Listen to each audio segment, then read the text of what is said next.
মাঝরাত থেকেই কেন্দ্রীয় শহীদ মিনারে শ্রদ্ধা জানায় সরকারি বেসরকারি সংস্থা, শিক্ষা প্রতিষ্ঠান, সামাজিক সাংস্কৃতিক সংগঠন, রাজনৈতিক দল ও বিভিন্ন ছাত্র সংগঠন। শ্রদ্ধা নিবেদন শেষে ছাত্র নেতারা জানান সব অন্যায়ের মোকাবিলায় ২১-এর চেতনা মুখ্য ভূমিকা রেখেছে। মত প্রকাশের স্বাধীনতা যেন উন্মুক্ত থাকে, সেটি হচ্ছে ২১-এর আজকের এই প্রহরে আমাদের অঙ্গীকার। ৫২-এর যেই ভাষা আন্দোলনের যে চেতনা, সেই চেতনাকে ধারণ করেই কিন্তু আমাদের ১৯৭১ সালের মুক্তিযুদ্ধ এবং যেই ২৪-এর যে গণ অভ্যুত্থান সেটি কিন্তু সম্পন্ন হয়েছে। ৫২, ৭১, ২৪-এর প্রেরণাকে ধারণ করে ছাত্র জনতা ঐক্যবদ্ধভাবে নতুন বাংলাদেশ গড়বে বলে জানান জুলাই গণ অভ্যুত্থানের নেতারা। বাংলাকে যেভাবে রাষ্ট্রীয় ভাষাভাবে পৃষ্ঠপোষকতা করার দরকার ছিল, এখনো পর্যন্ত বাংলাদেশ সরকার সেটি করতে সমর্থ হয়নি।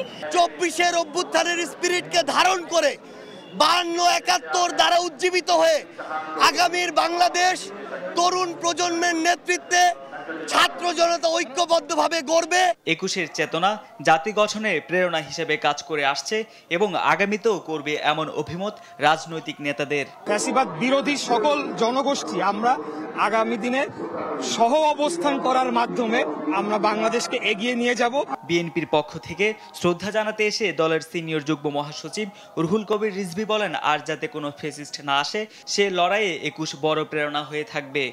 এই দেশে ছাত্র আন্দোলন, স্বাধিকার আন্দোলন, স্বাধীনতা সংগ্রাম এবং মুক্তিযুদ্ধ চূড়ান্ত পরিণতি লাভ করে আমরা জাতীয় স্বাধীনতা অর্জন করেছি।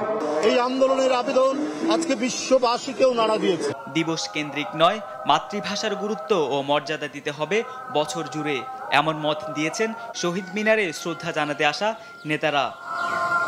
তারেক মাহমুদ সুজন, দেশ টিভি, ঢাকা।